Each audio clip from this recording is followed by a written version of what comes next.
Boa noite. Boa noite. A paz de Jesus, o amor de Nossa Senhora. Hoje eu estive aqui uma vez, é a segunda vez que eu venho nesse grupo de oração, agradeço o convite. Hoje eu estou aqui com o Ronaldo. Ronaldo é um grande amigo de caminhada, participa do mesmo grupo de oração meu, lá o Luz de Deus, lá em São Caetano do Sul, onde a gente participa toda segunda-feira.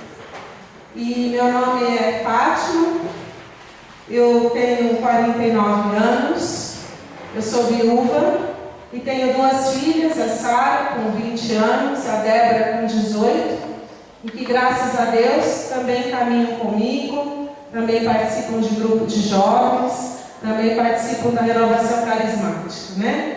Eu sempre digo que a renovação carismática, o grupo de oração, foi verdadeiramente o berço para mim, para as minhas filhas, para o meu esposo, né, onde a gente já serve desde 1987, no mesmo grupo de oração, né, desde então, que o Grupo Luz de Deus foi o grupo mãe dos grupos de oração lá de São Caetano, né? Graças a Deus, continuamos aí na caminhada. Hoje, assim como o Ronaldo, eu faço parte do Conselho Diocesano, estou como secretária-geral junto com o Anderson, que é o coordenador diocesano, e a gente está aí na caminhada, da honra e glória de Deus, nesse ministério de pregação, para levar a palavra de Deus aonde Ele quiser que a gente vá, né? É uma alegria imensa estar aqui, né? Porque é o que a gente fala, o nosso grupo de oração é sempre o melhor grupo de oração, né? O meu Luz de Deus é o melhor de todos. E o de vocês, como é que chama aqui o grupo? Nossa Senhora das Graças é o melhor grupo que tem, não é? Porque toda semana vocês estão aqui, não é? Porque os nossos grupos de oração são pequenos cenáculos, não é? São pequena parcela de um rebanho que clama a presença de Deus, clama a presença do Espírito Santo. É onde toda semana a gente se abastece, não é? Se abastece da palavra, tem a alegria de ver os irmãos, de segurar numa mão que a gente sabe que pode contar nas horas difíceis, não é? De segurar numa mão que a gente sabe que se ligar de madrugada e falar, olha por mim, o irmão, a irmã vai estar orando, não é? Então é isso que deve ser um grupo de oração, um verdadeiro cenáculo onde o amor, a alegria acontece, amém? Amém. Hoje me convidaram para pregar sobre uma passagem que fala da transfiguração de Jesus. Então eu convido vocês a pegar o Evangelho de São Mateus, no capítulo 17.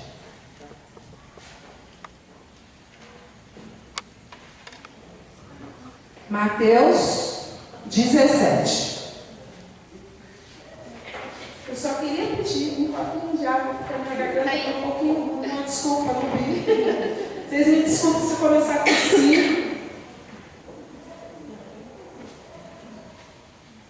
Estou com uma coceirinha meio chata na garganta. Amém? Amém. Vamos ficar de pé para proclamar o Evangelho? Então vamos fazer o seguinte: os versículos ímpares as mulheres leem e os pares os homens, tudo bem?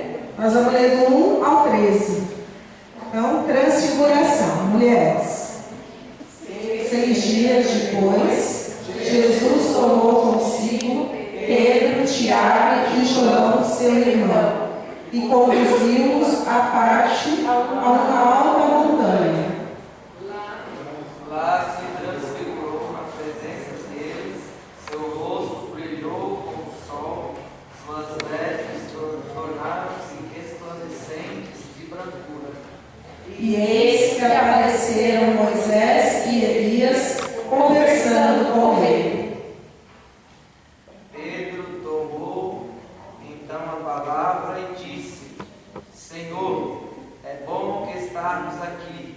Se queres, farei aqui 3 tendas, uma para ti, uma para Moisés e outra para Elias. Falava ele ainda quando veio a nuvem luminosa e os envolveu. E daquela nuvem fez-se ouviram uma voz que dizia: Eis o meu filho muito amado, em quem pus toda a minha afeição. Ouviu. Ouvindo esta voz, os discípulos caíram com a face por terra e tiveram medo. Mas Jesus aproximou-se deles e tocou-os, dizendo: Levantai-vos e não temais. Eles levantaram os olhos e não viram mais ninguém, senão unicamente Jesus. E quando desciam, Jesus lhes fez esta proibição: Não conteis a ninguém o que vistes, até que o Filho do Homem ressuscite dos mortos. Em seguida, os discípulos o interrogaram: Por que dizem os escribas que Elias deve voltar primeiro? Jesus respondeu-lhes: Elias de fato deve voltar e restabelecer todas as coisas. Mas eu vos digo que Elias já veio, mas não o conheceram. Antes fizeram com ele quanto fizeram. Do mesmo modo farão sofrer o Filho do Homem. Os discípulos compreenderam então que ele lhes falava de João Batista. Palavra da salvação. Glória a vós, Senhor.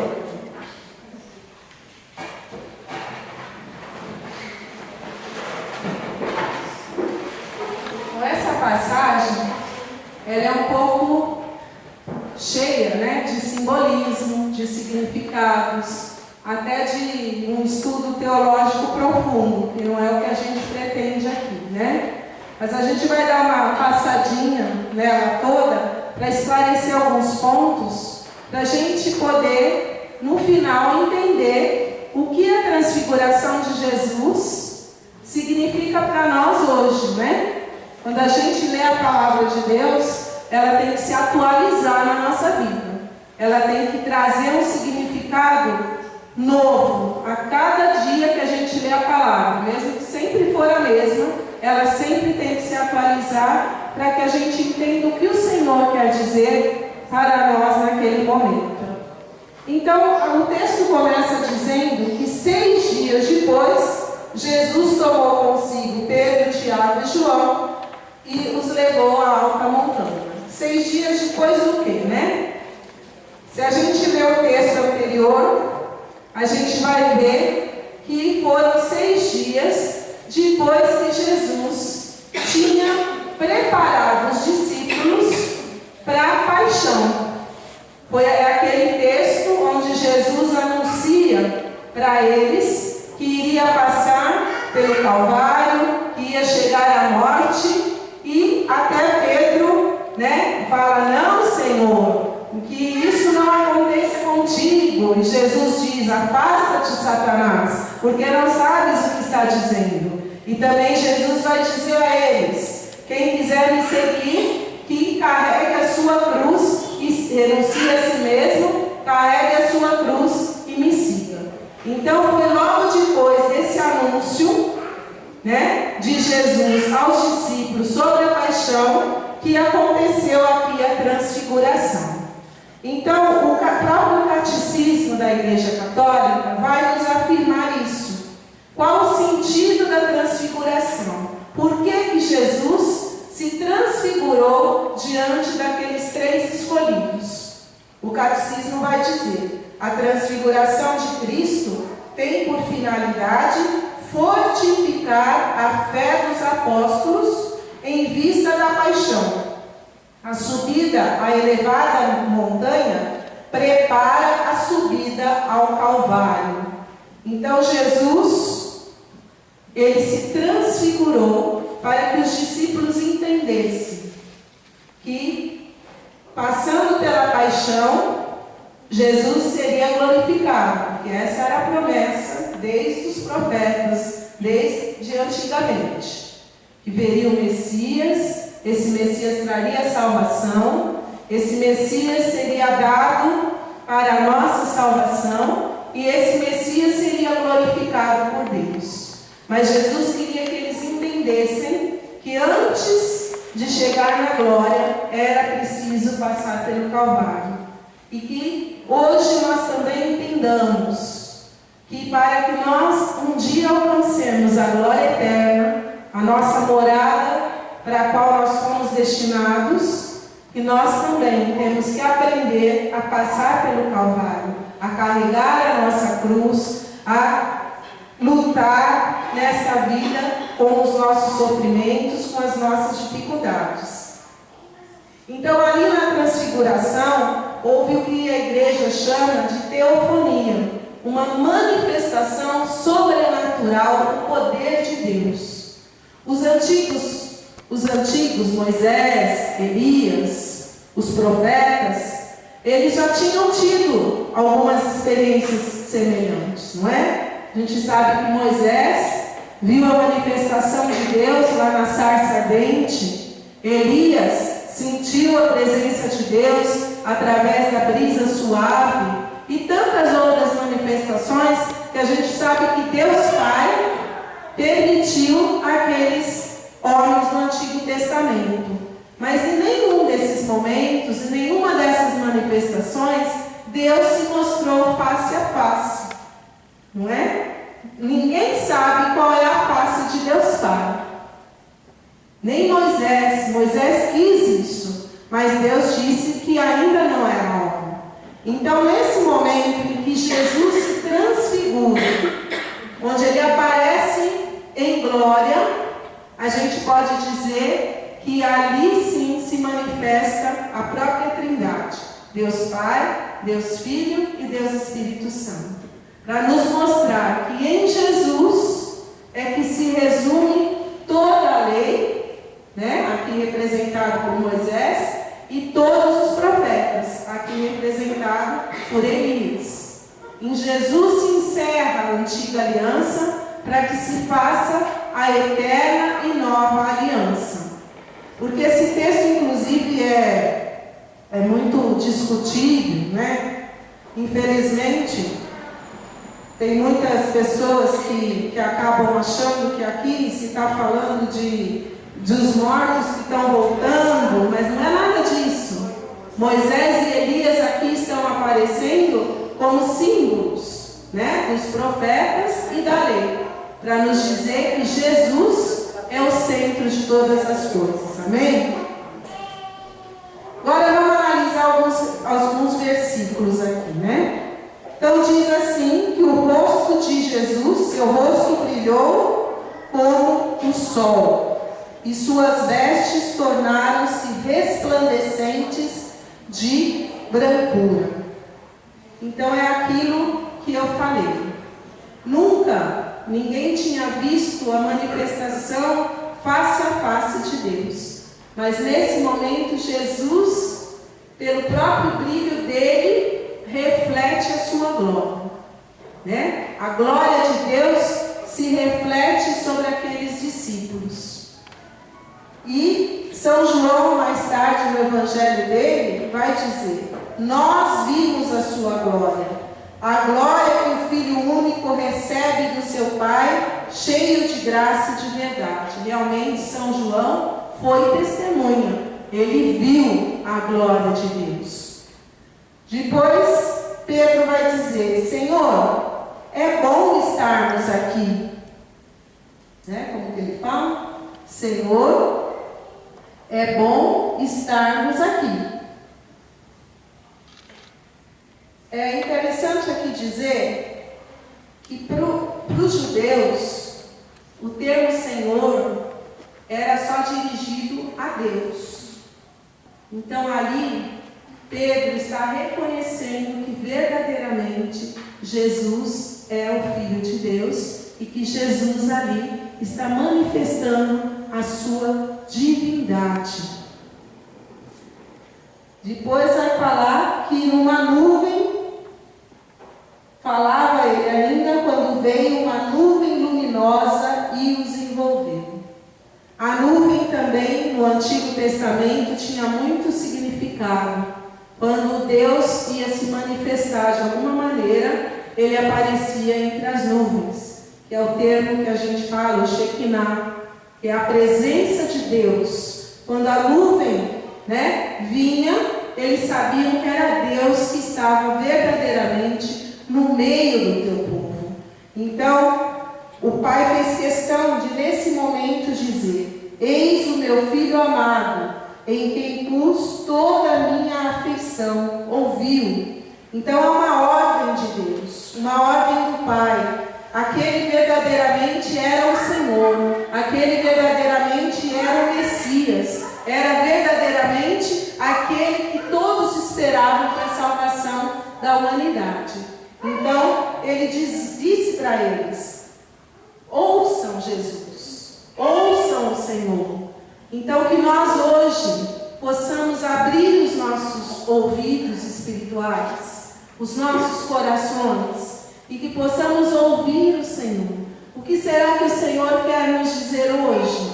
O que será que o Senhor quer que nós entendamos dessa transfiguração? Porque o Senhor quer que nós meditemos na sua glória, na sua divindade, na verdade de que Ele é verdadeiramente o Filho de Deus, e que não há dúvida sobre esse senhorio, essa salvação que vem de Jesus. Isso que o Senhor quer que nós tenhamos certeza hoje no nosso coração, que Ele é o Senhor, que Ele é o Cristo, que Ele é o ungido do Pai, e que a voz dEle é a única voz que nós devemos ouvir, que a voz dEle é a única voz que nós devemos seguir, é a voz do pastor que conhece as ovelhas, que conhece a minha história, que conhece a sua história, que conhece aquilo que você está passando, que entende as suas limitações, que nos entende até mesmo quando nós pecamos.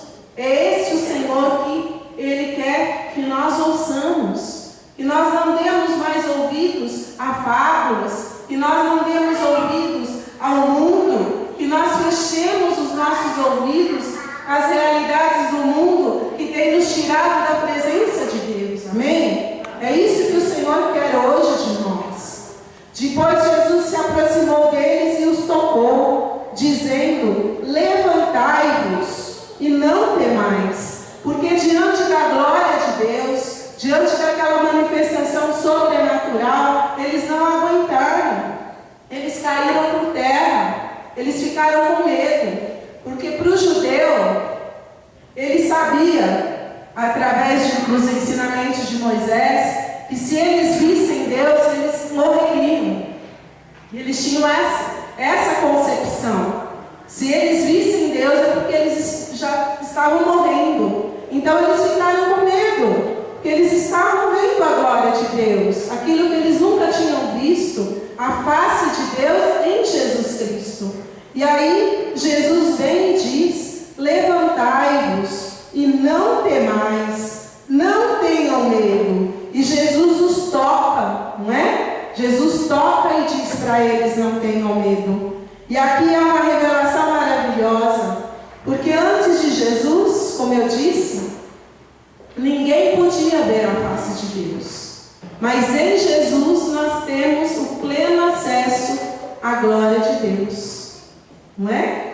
Na Semana Santa a gente celebra isso, né? A cortina lá da Sexta-feira Santa é tirada na hora do aleluia, na hora da ressurreição, porque aquilo que nos prendia, aquilo que nos impedia de ver Deus, foi resgatado por Jesus Cristo. Hoje nem o pecado nos afasta de Deus, porque em Jesus nós temos a remissão dos pecados. Em Jesus nós temos acesso ao trono de Deus, nós temos acesso ao céu. Então é isso que aconteceu nesse momento. Jesus quis mostrar para eles que a partir dali não precisavam mais ter medo, porque olhando para Jesus, nada vai nos deter. Amém? Tem aquela música: olhar somente a Ti, Senhor. Não podemos desanimar, não podemos temer, não podemos ter medo das nossas lutas, das dificuldades que nós passamos nas nossas vidas. Nós não precisamos ter medo da morte, não precisamos ter medo da violência de uma maneira desesperada, porque nós temos Jesus. Jesus e saber que Ele nos olha, que Ele nos